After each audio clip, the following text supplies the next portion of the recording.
Son las 7 en punto de la mañana, las 6 en las Islas Canarias. Muy buenos días, soy Rosana Laviada. Reciban a esta hora de la mañana un cordial saludo en nombre de todo el equipo que hace posible Es la Mañana de Federico en Es Radio. En este viernes, hoy es 10 de mayo, hoy es el día del Santo Job. Lo conocen todos ustedes, es más conocido, el santo más conocido yo creo de todos. El santo de la paciencia, bendita paciencia, la que nos va a hacer falta, la que nos está haciendo falta. La paciencia, desde luego, es algo necesario a lo largo de la vida, especialmente en algunos momentos críticos, ¿no? Y este es uno de ellos. Así que al Santo Job hoy nos vamos a encomendar todos. Bueno, el veranillo este del mes de mayo que está llegando, tampoco vamos a ser muy exagerados, vamos a disfrutarlo durante todo el fin de semana, donde se van a alcanzar temperaturas altas. No las más altas, desde luego, pero sí que altas. Por ejemplo, en Sevilla, allí hasta los 33 grados, o en el centro peninsular, aquí en Madrid, 29 grados. Pero verano en Sevilla son cerca de 45 grados. Y verano en Madrid son también cerca de 42, 43 grados. Así que vamos a disfrutar de este primer veranillo, tempranero, para luego volver otra vez a tener que sacar el chubasquero, porque la próxima semana de nuevo bajan las temperaturas. Así que, de momento, cielos despejados en España, temperaturas altas, como les digo, en el centro peninsular ahora mismo 15 grados, hoy nos aproximaremos a los 30, la máxima nacional en la capital hispalense con 33 y la mínima, como no, en León y en Lugo con 8 grados.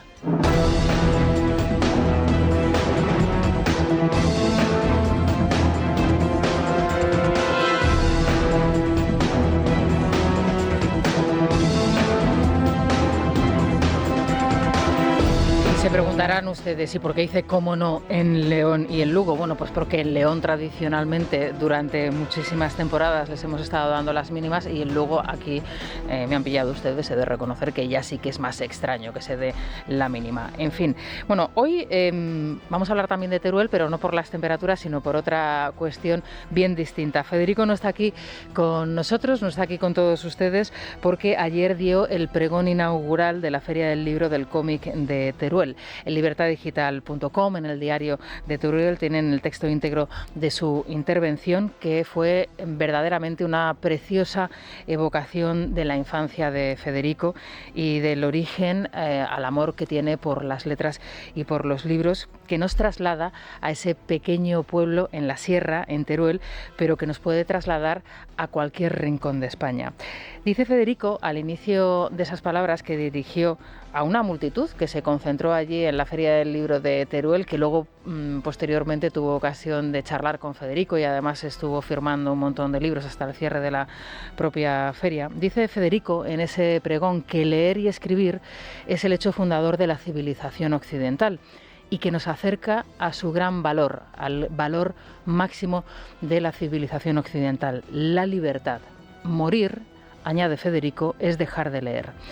Lo que dice el director de este programa, presentador, presidente de esta casa, pues tiene mucha razón, y quizá, si lo piensan ustedes, es el origen de muchos de los problemas que ahora mismo tenemos. Hace tan solo unos días, la reina Leticia decía con otras palabras algo muy parecido a lo que expresaba ayer Federico, recordando precisamente una conversación que tuvo con el recientemente galardonado con el Premio Cervantes de las Letras Españolas, Luis Mateo Díez. A veces, decía el escritor premiado a la reina mientras observaba cómo una de sus nietas mayores se distraía con el teléfono móvil, tengo la sensación de que hemos perdido la batalla. Esto le decía Luis Mateo Díez a la reina. Luego, acto seguido, decía, pero a veces pienso que también estamos a tiempo de ganarla, porque cuando veo a mi nieta que aparta el teléfono móvil y coge un libro, se le ilumina el rostro. Esto es lo que decía el Premio Cervantes, en una, desde luego, experiencia y retrato maravilloso de lo que es hoy también la juventud española. Los campus universitarios españoles se han contagiado de lo peor que nos llega de Estados Unidos y se ha llenado de acampadas contra Israel y, lo peor de todo, respaldando un régimen terrorista, que es el régimen terrorista de Hamás. Otros dirán, hombre, ¿qué dice usted? Los campus españoles se han llenado de jóvenes en acampadas a favor de la paz. Que la juventud española se manifieste en contra de las guerras me parece absolutamente perfecto. ¿Quién no lo haría? ¿Es que usted no se manifestaría en contra de una guerra? Que no lo hayan hecho cuando un grupo terrorista asesinó a 1.200 personas y secuestró a otras 250 no hace demasiado tiempo, la mayoría de ellas jóvenes, como todos ellos que están en las acampadas, que se encontraban disfrutando en un festival de música, como aquellos festivales de música que van a empezar ahora, y muchos de los que ahora están acampados irán a disfrutar de ellos, es el síntoma de una sociedad enferma. Quizá por eso lo que decía Federico, por una falta de lecturas. Pero, claro, háganse ustedes la gran pregunta. ¿Realmente los jóvenes españoles que hoy están en esas acampadas en las universidades se encuentran acampados porque están a favor de la paz y en contra de la guerra? ¿O están acampados porque están en contra de un Estado que es el Estado de Israel? El espíritu universitario es incompatible con cualquier tipo de violencia. Las universidades somos espacios de paz y convivencia. Y en ese sentido alzamos la voz ante la crisis humanitaria de efectos devastadores, que afecta gravemente a la población civil y al sistema científico y educativo superior palestino. Esta señora a la que acaban de escuchar se llama Eva Halcón. Ella es la presidenta de la Conferencia de Rectores, la CRUE, que reúne a nada más y nada menos que 77 universidades españolas, tanto públicas como privadas, y que ayer emitieron un comunicado en contra de Israel y amenazando con romper con los campus israelíes si no paraba ya la guerra. Esta señora a la que han escuchado ustedes tan preocupada por la situación de los campus universitarios en Gaza, palestinos. ¿Saben ustedes cuántas universidades españolas aparecen en el ranking de las 100 mejores universidades del mundo? Es decir, ¿saben ustedes cuántas universidades españolas de estas tantas que representa la CRUE aparece entre las 100 mejores universidades del mundo? Ninguna. ¿Saben ustedes cuántas universidades israelíes aparecen en ese ranking de las 100 mejores universidades del mundo? 3, si tenemos en cuenta cómo es el Estado palestino de grande, me parece que es una proporción extraordinaria. ¿Saben ustedes cuántas universidades palestinas aparecen en ese ranking de las 100 mejores universidades del mundo? Bueno, mejor de esto no vamos a hacer bromas, tampoco nos vamos a reír. ¿O es que a partir de ahora todos estos estudiantes que están acampados en las universidades van a irse a hacer el Erasmus a Gaza? Es una pregunta que también me hago. Todas las mujeres en concreto, chicas jóvenes que están acampadas ahora mismo en los campus universitarios españoles, se van a ir de intercambio estudiantil de Erasmus a las universidades palestinas en Gaza. Otra cuestión que podemos plantear. Hoy publica el diario El Mundo una entrevista con una profesora de lengua de un instituto madrileño que se encuentra en el barrio del Pilar. Ella se llama Laura Rodríguez Montecino y es la responsable de educación de Izquierda Española. Es la creadora de un reconocido canal de YouTube, bastante conocido entre pues determinados sectores, también de padres de estudiantes, en donde ella critica todos los nuevos métodos pedagógicos que se han impuesto en la escuela española desde hace unos cuantos años. Según ella explica, son realmente el fracaso, el origen del fracaso de la escuela española. Es algo que aquí hemos denunciado en numerosísimas ocasiones y que, por cierto, también Federico lo ha hecho en reiteradas ocasiones. ¿Qué es lo peor que le ha pasado a usted en una clase?, le pregunta la periodista en esta entrevista que le hace. Dice, podría citar episodios de violencia, faltas de respeto continua, maltrato al mobiliario, pero lo peor que he visto en primero de bachillerato son alumnos de 16 años incapaces de leer 2 líneas seguidas de un texto. Esto es lo que dice esta profesora de lengua de un instituto madrileño en el barrio del Pilar. No nos hemos ido a un instituto de otra comunidad autónoma para que nadie nos acuse de ser sectarios, de hacer lecturas absolutamente tergiversadas. Nos hemos ido a un instituto madrileño en un barrio además del norte de Madrid, el barrio del Pilar. Y esto es lo que dice esta profesora, Laura Rodríguez Montecino. En primero de bachillerato, alumnos incapaces de leer 2 líneas seguidas a sus 16 años. Esto es lo peor que como profesora me ha pasado. Siempre, desde luego, se ha dicho que la ignorancia es muy atrevida. Lo que desconocíamos es que la ignorancia pudiese ser suicida.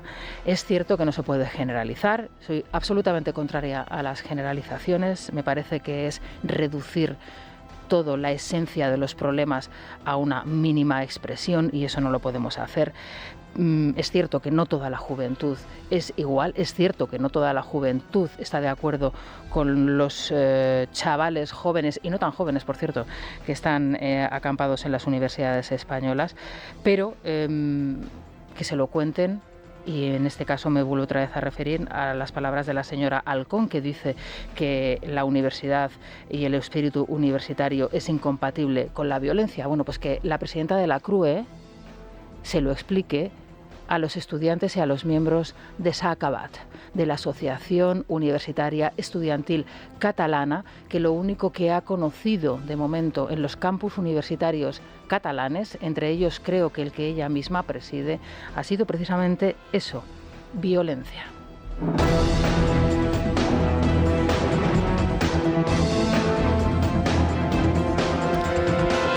Bien, pues a las 7 y 11 minutos de la mañana, a las 6 y 11 minutos en Canarias, vamos a contarles con Silvia Ribeiro y con Sergio Heras más noticias que, por supuesto, pasan, como no, por las elecciones en Cataluña. Sí, aunque les parezca mentira, este próximo domingo, día 12 de mayo, hay elecciones allí en Cataluña, probablemente las elecciones más importantes de la historia para esta comunidad autónoma, pero también las menos seguidas. La población española, los ciudadanos españoles, los españoles, hemos desconectado de lo que allí sucede. Dice hoy el diario El País que Cataluña ya está en una fase post-procés, que este ya no es un problema para los catalanes. Desde luego, por una vez, he de decirles que estoy de acuerdo con el diario. El procés es ahora un problema para toda España, porque así lo ha querido el presidente del gobierno.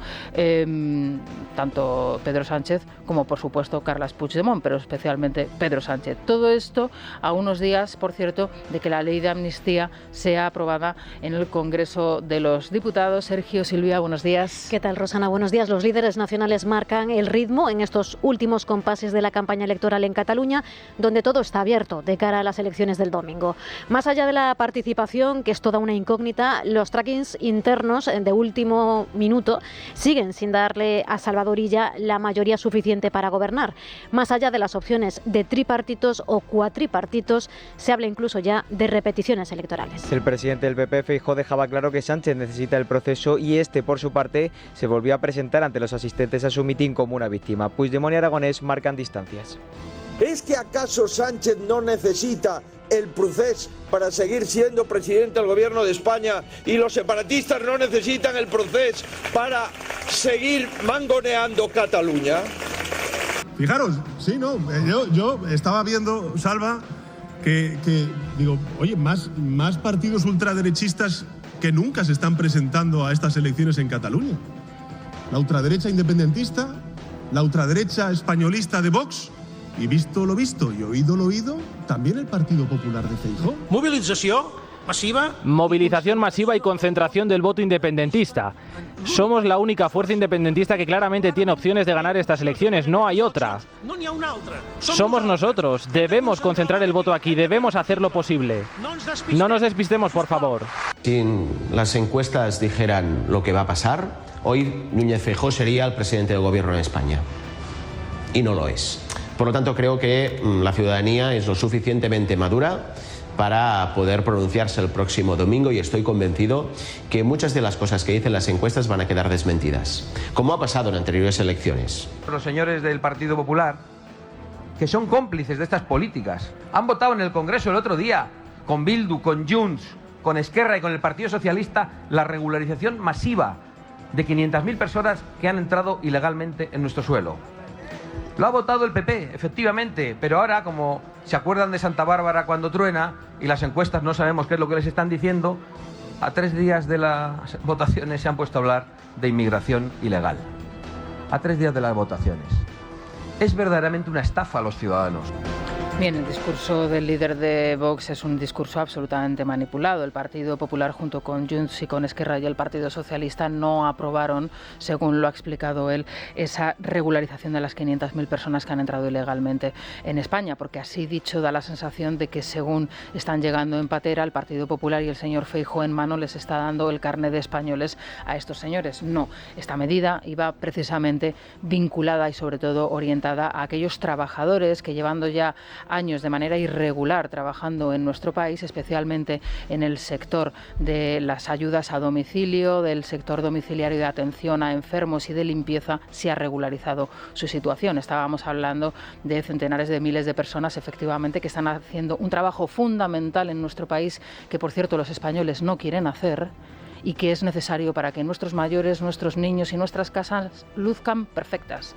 Y esto es lo que se ha hecho. Las cosas hay que explicarlas adecuadamente y en su justa medida para no llevar a la confusión a los ciudadanos y especialmente a los que tienen que votar, porque luego pasa lo que pasa. No se está entregando el carné de español a la gente según entra de manera ilegal en las pateras en Canarias o a través del Estrecho. No, es otra cosa lo que se ha aprobado en el Congreso de los Diputados hace tan solo unas semanas. En cualquier caso, he de decir que efectivamente el señor Abascal tiene parte de razón en lo que dice, y es cierto que el Partido Popular en los últimos días está indicando y haciendo de la inmigración su mensaje central, y que precisamente el alcalde de Badalona se ha convertido en un ejemplo a seguir. ¿Por qué?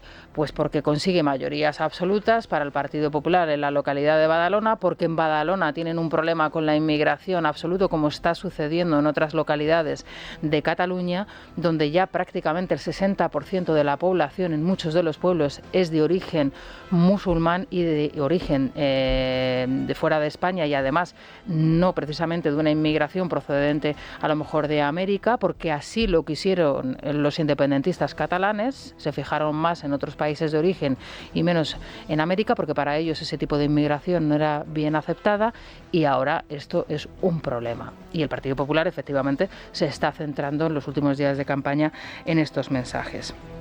Hoy también tenemos que hablarles, por supuesto, de la OPA. Les hablaremos de la OPA y además por qué se plantea la OPA en la recta final de la campaña electoral en Cataluña. Es más, hoy la OPA es el titular de apertura de toda la prensa que se edita en Cataluña, y no las elecciones que van a tener lugar el próximo domingo. Y esto también es llamativo, y por supuesto vamos a dedicarle espacio a partir de las 8 en punto con Luis Fernando Quintero. Les vamos a explicar desde qué es una OPA hasta las consecuencias de la misma y lo que va a suceder a partir de ahora, que es bien interesante y bien complejo, por cierto. Bueno, hoy atención, porque van a declarar los dos periodistas de los medios de comunicación, sí, voy a repetirlo, medios de comunicación que publicaron las informaciones en las que se basa esa denuncia de Manos Limpias contra Begoña Gómez.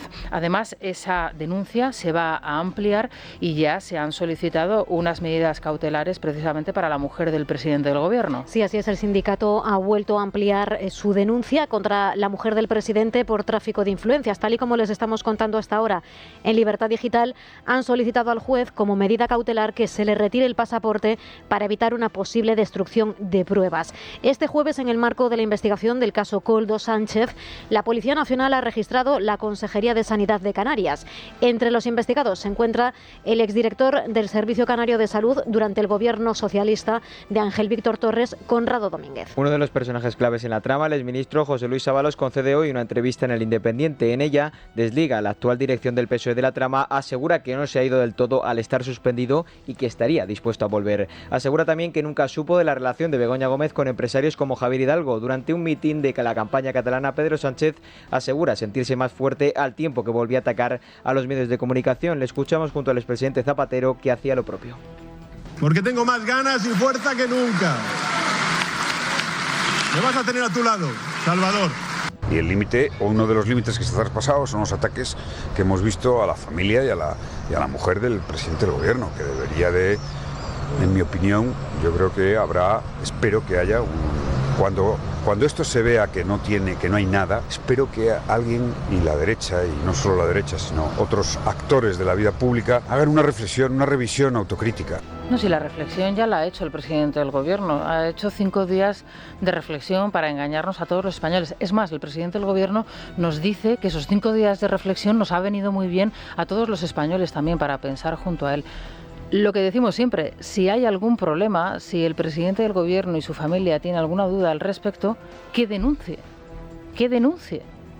Que ponga una denuncia si está tan seguro de lo que dice y está tan seguro de que los negocios de Begoña Gómez son limpios y se pueden hacer siendo la presidenta del Gobierno de España. Como decía aquí la mujer del que fue vicepresidente del Reino Unido, el señor Nick Clegg, Marian González, si yo hago esto siendo la mujer del vicepresidente de Inglaterra, me queman en Trafalgar Square. Y no conozco ningún país democrático en donde esto no hubiera tenido unas consecuencias irreparables para el presidente de gobierno de turno. En fin, atención, porque esta cuestión también le vamos a dedicar hoy espacio en el programa, lo que les vamos a contar a continuación. Hoy van a declarar como testigos los 4 agentes supervivientes de la tragedia de Barbate después de que la investigación haya dado un giro o no, porque veremos a ver qué es lo que pasa con esta cuestión. Son los 4 guardias civiles que se salvaron de ese asesinato cruel en donde los narcos remataron a 2 agentes que estaban totalmente indefensos en el agua. Ya se lo dijimos aquí en las primeras horas cuando se produjeron las primeras detenciones. Es muy extraño que horas después de que se sucediesen los hechos absolutamente deleznables, ese asesinato de 2 guardias civiles, se produjese la primera detención. Grande Marlaska tenía que exhibir en bandeja de plata a algunos detenidos y fue lo que hizo. Bueno, pues ahora resulta que la investigación va por otros derroteros. Hace ya 3 meses del asesinato de esos 2 guardias civiles arrollados por una narcolancha y ahora la investigación de la UCO, de la Guardia Civil, concluye que no fue la embarcación en la que iban las 6 personas que fueron arrestadas y que además fue intervenida, como decías, a las pocas horas del suceso. A pesar de esto, la fiscal antidroga de Cádiz, Ana Villagómez, pide que los detenidos sigan en prisión por los delitos de narcotráfico. Además, tal y como ha podido saber este programa, el coronel Luis Martín Velasco, nuevo responsable de la comandancia de la Guardia Civil de Cádiz, tomará posesión hoy en el cargo, celebrándolo con más de 600 invitados. Entre ellos estará el director general de la Guardia Civil, Leonardo Marcos, que descarta que se actuase de forma precipitada tras lo ocurrido en Barbate. Desde el momento de la prescripción de la prisión ya indicábamos que fundamentalmente, además de que se iba a investigar ese delito de asesinato, pensábamos que había indicios suficientes para imputar ese delito de contrabando y además con pertenencia a organización criminal, además de un delito de resistencia a los agentes de la autoridad en las detenciones. ¿Se actuó quizás con precipitación? No, para nada. Actuamos inmediatamente con los datos que teníamos en ese momento. Insisto en que es un delito no solo de asesinato, sino que también hay otras figuras criminales. Nuestro trabajo y nuestro compromiso es averiguar y poner a disposición de la justicia a todos los responsables.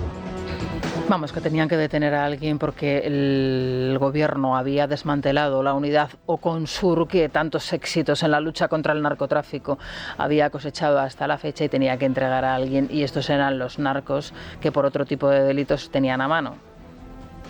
Esto ya lo habíamos comentado aquí. Veremos a ver en qué concluye la investigación. Hoy, por cierto, en torno a las 9:25, 9:30 de la mañana, vamos a entrevistar a Fuensanta Sánchez.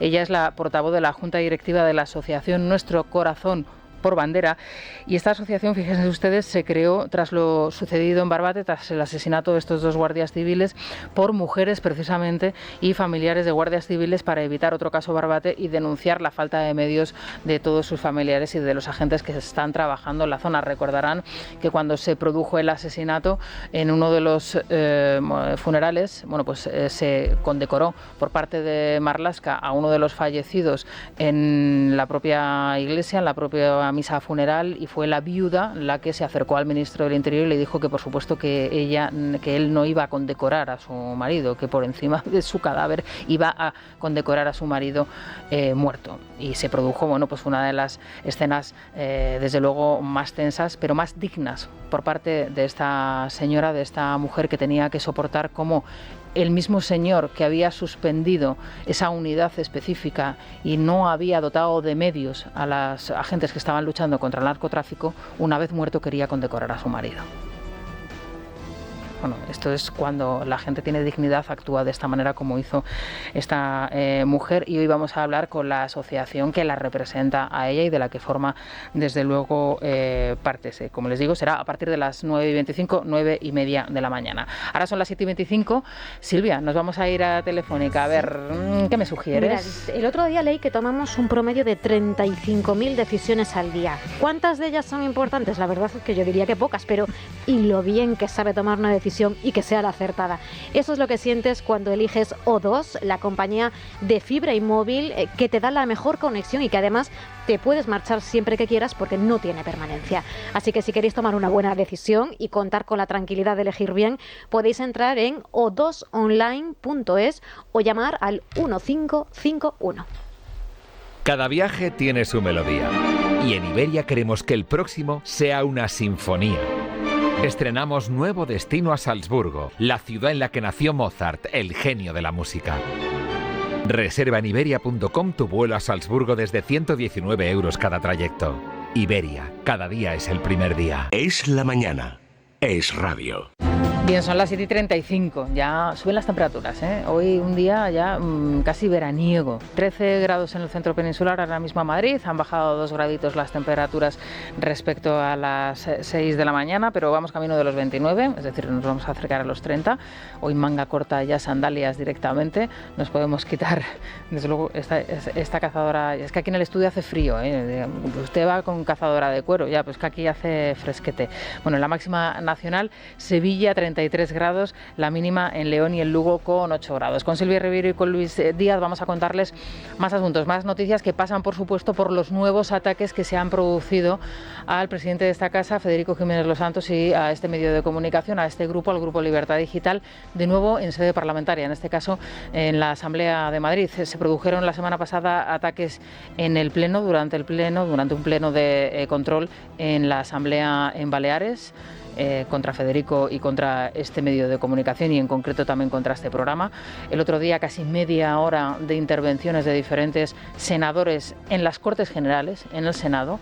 Un diputado de Compromís, apellidado Morera, se dedicó a insultar y a verter mentiras sobre el presidente de esta casa, presentador de este programa, Federico Jiménez Los Santos.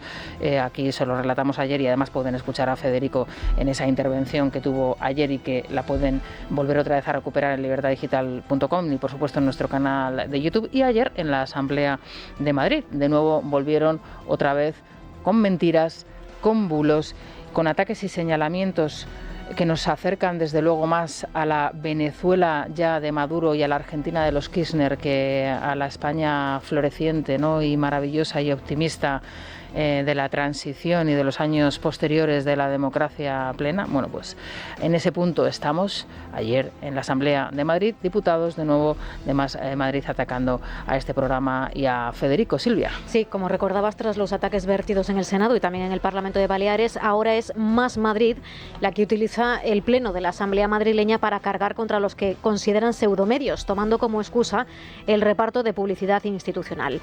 Emilio Delgado distingue entre lo que él llama periodistas de verdad y los que denomina mercenarios del teclado. Le vamos a escuchar junto al consejero de Presidencia, Miguel Ángel García. Más de 40 millones de euros se han gastado ustedes en los últimos 2 años en publicidad institucional. Y a esta desproporcionada cantidad de dinero, otra parte aún más desproporcionada, porque no se justifica ni por tirada, ni por ejemplares, ni por audiencia, ha ido a parar a medios muy concretos. Es Diario, Libertad Digital, La Razón, OK Diario, es decir, a Federico Jiménez Los Santos, a Paco Maruenda y al señor Hilda, es decir, a sus amigos. Mire, podemos acabar antes. Deme usted la lista de los periodistas con los que podemos y no podemos hablar y acabamos. Me dé usted esa lista. Es más, mire, désela al presidente de la Asamblea, de los periodistas que pueden entrar y se pueden colocar en las cabinas y los que no. Yo entiendo que ustedes es la forma que tienen de entender la relación con los medios de comunicación, medios buenos, medios malos. ¿Cuáles son los malos? Pues los que no les ríen a ustedes la gracia. No, y que le dé la lista no de los periodistas que pueden entrar o no en la Asamblea a cubrir la información, que le dé la lista de los medios que ha sobrefinanciado y rescatado el gobierno, porque a lo mejor tenemos que cerrar el diario El País y el Grupo Prisa, ¿no? Es que claro, aquí hay una serie de ¿qué es la publicidad institucional? ¿No está regulada la publicidad institucional? Bueno, pues nos atendemos a la regulación. La regulación es correcta, pues no hay absolutamente nada que decir. Es que a partir de ahí cualquier otro comentario sobra. Hay otro tipo de manera de financiar, sobrefinanciar y de rescatar empresas y medios de comunicación que a lo mejor no está regulado. Y a lo mejor es ahí donde habría que poner el acento. En cualquier caso, en este punto es en el que nos ha situado a todos nosotros Pedro Sánchez. Y mal está que esto no se denuncie y mal está que esto no se diga y se comente, porque van a por nosotros. Y nosotros vamos a estar aquí con todos ustedes y por supuesto no les vamos a dejar. No les vamos a dejar porque, como siempre decimos, somos más y mejores. Las víctimas del terrorismo tampoco se van a dejar y las víctimas del terrorismo tampoco se rinden y de nuevo vuelven otra vez a denunciar los famosos homenajes a los etarras. Sí, la Asociación de Víctimas del Terrorismo pide 9 años de cárcel para el etarra Kubati y otros 5 terroristas por organizar al menos 120 homenajes a presos de la banda entre diciembre de 2016 y noviembre de 2020. Les acusan de constitución de organización criminal, humillación a las víctimas y enaltecimiento del terrorismo. El gobierno no confirma la fecha en la que reconocerá el Estado palestino, pero todo hace indicar que será en plena campaña hacia las elecciones europeas. Los partidos ya calientan y este jueves ha estado en Cataluña Manfred Weber, el líder de los populares europeos, ha apoyado a la candidata de su partido, Dolors Montserrat, y ha cargado contra el presidente del gobierno, al que contrapone con Feijóo. Que Sánchez sea ausente una semana sin gobernar para reflexionar sobre un asunto personal es algo impensable en cualquier otro país europeo como Francia o Alemania.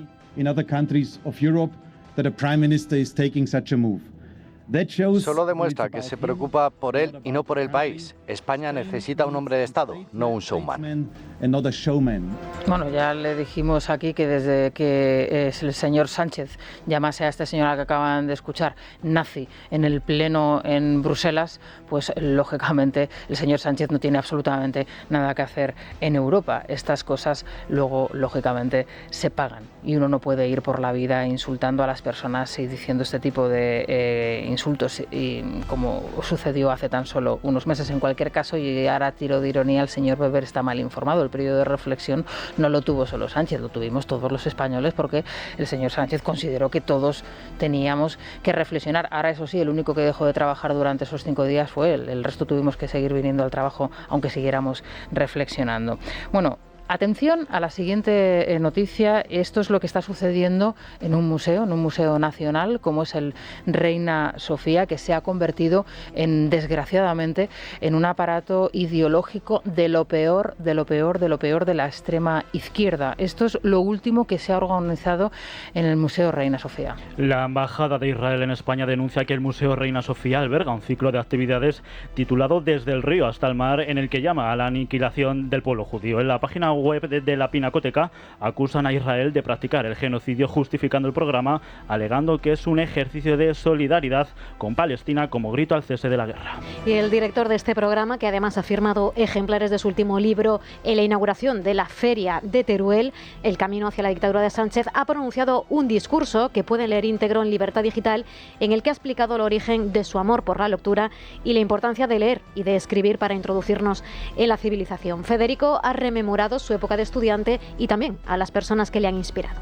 Estábamos en una clase, una tarde de invierno en Teruel tremendo, y estábamos leyendo un libro de formación del espíritu nacional de política de Machado, que dice: una tarde parda y fría de invierno, los colegiales estudian, monotonía de lluvia tras los cristales. Y miro los cristales, estaba lloviendo, caía la lluvia, pom, pom, pom, digo, anda, pero si soy yo, si eso es aquí, si esta poesía habla de mí. Entonces vi que realmente la poesía podía trascender a lo que había pensado aquel señor, y un chico de 11 años de Teruel veía que era él que estaba en la literatura.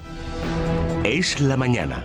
Es radio. Luis Fernando Quintero, ¿qué tal? Buenos días. ¿Qué tal, Rosana? Muy buenos días. Bueno, déjame que les comente a los oyentes que a partir de las 8 en punto vas a estar aquí con nosotros para explicarnos desde el inicio hasta el final el proceso de la OPA hostil, el proceso de la OPA, y vamos a tratar de ser en este sentido bastante didácticos para hacer entender a los oyentes, que muchos de ellos seguro que habrá cosas que digan, no, es que no, yo no acabo de entender este dato que están dando, oye, pero porque dan por hecho hecho estas cosas que a lo mejor no tengo por qué saberlas, ¿no? Vamos a hacer un poco de educación económica o de docencia económica y tenemos al mejor, que es Luis Fernando. Cosas que son complicadas. Bueno, Eso mejor, es. Muchas gracias, pero... Sí, pero esto es necesario. Además, tú siempre lo has dicho, ¿no? Que habría que hacer más enseñanza de la economía, ¿no? En la escuela. Hombre, y a yo creo los que es muy niños necesario, sí. enseñarles. Bueno, vamos con la prensa. ¿Cómo se aborda hoy la cuestión, la gran cuestión, la única cuestión? Como te podrás imaginar, es titular absoluto en todas las portadas. Es cierto que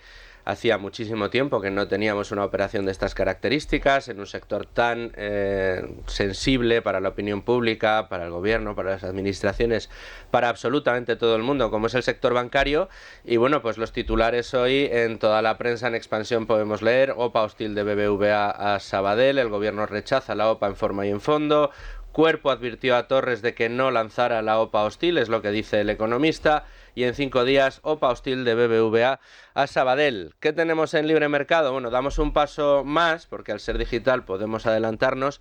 A última hora ayer, el Banco Sabadell contestó a el gran día de protagonismo de Carlos Torres, lanzó la OPA a las 7 de la mañana, que es la hora a la que quedó registrada en la Comisión Nacional de Mercado de Valores, en la CNMV.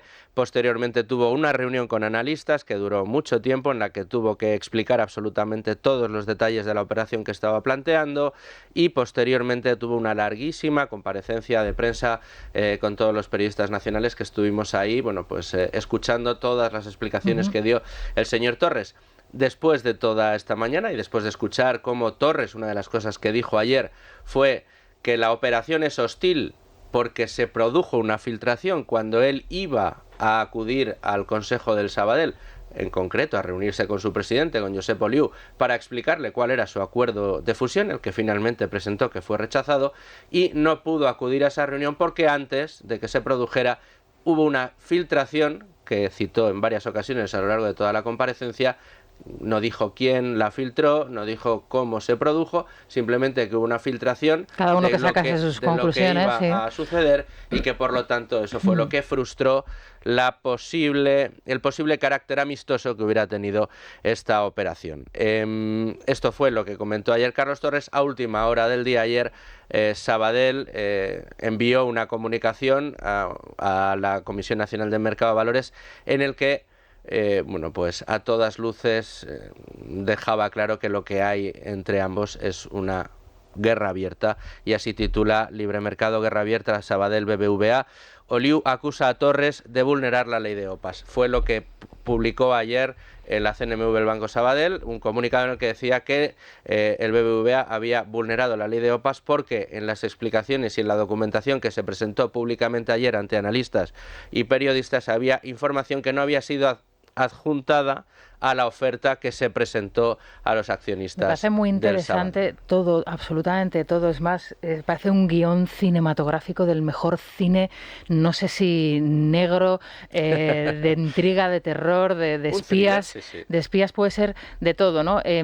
Claro, no estamos acostumbrados a ver a los banqueros dar ruedas de prensa como la de ayer de Carlos Torres. No. Además, una personalidad, desde luego, absolutamente nueva, incluso novedosa dentro del sector bancario, ¿no? No estamos acostumbrados a desconocido para el gran público. Mi pregunta es la siguiente, porque luego quiero hacerte un montón de preguntas. Tengo muchas dudas, ya te digo que me parece que es un tema apasionante. ¿Veremos a Oliu? Yo creo que sí, que le terminaremos viendo. A ver, no es el presidente de banco del IBEX 35, digamos, más amigo de aparecer en prensa dando explicaciones públicas, pero yo creo que será inevitable. De hecho, si, digamos, esta guerra abierta entre ambas compañías por esta OPA, si finalmente se va a lo que parece que se va a ir, que va a ser un proceso muy largo, de mucho desgaste, a ver, todos tenemos en la retina la oposición numantina que hizo Pizarro cuando Gas Natural quiso para Endesa y que terminó revalorizando la compañía de una manera extraordinaria. Si vemos la trayectoria tanto de BBVA como de Sabadell en estos últimos años ha desarrollado un negocio extraordinario, ha hecho crecer la acción de una manera muy importante. De hecho, desde mediados de abril hasta ahora, cuando plantea la oferta al BBVA, cuando se estudia la oferta al BBVA, la prima que ofrece sobre el valor de las acciones del Sabadell roza el 50%. Ahora los últimos cálculos pues lo colocan entre el 20 y el 10%, porque claro, cuando la presenta es el 30%, pero como la acción del Sabadell no hace más que subir y la del BBVA nada más que bajar, esta prima baja. Es decir, yo creo que sí que finalmente en algún momento aparecerá. Aubius. Bueno, pues para que luego seguimos a partir de las 8 y algún minuto más. Ahora se van a quedar con las noticias más cercanas, las de su comunidad, y de regreso, por supuesto, volvemos otra vez a cuestionar y a plantearnos muchas incógnitas sobre esta operación que tiene, por supuesto, esa parte económica, empresarial que a todos nos interesa y nos afecta, pero también una vertiente política en un momento crucial para España como es el que estamos ahora mismo, a las puertas de unas elecciones en Cataluña y a las puertas de la aprobación de una ley de amnistía en el Congreso de los Diputados. Eso no se nos puede escapar, es decir, la lectura, no sé si hay que hacerla en paralelo o en algún momento hay, digamos, un cruce de caminos, pero enseguida volvemos a esa cuestión. Les recuerdo que hoy vamos a tener a Luis Valcárcel en la tertulia, pero también vamos a conectar con Barcelona y allí tenemos a Pablo Planas y a Ignacio de Pano. Con ellos hablaremos a partir de las 8:30 aproximadamente de la mañana. Así que en unos instantes volvemos a vernos.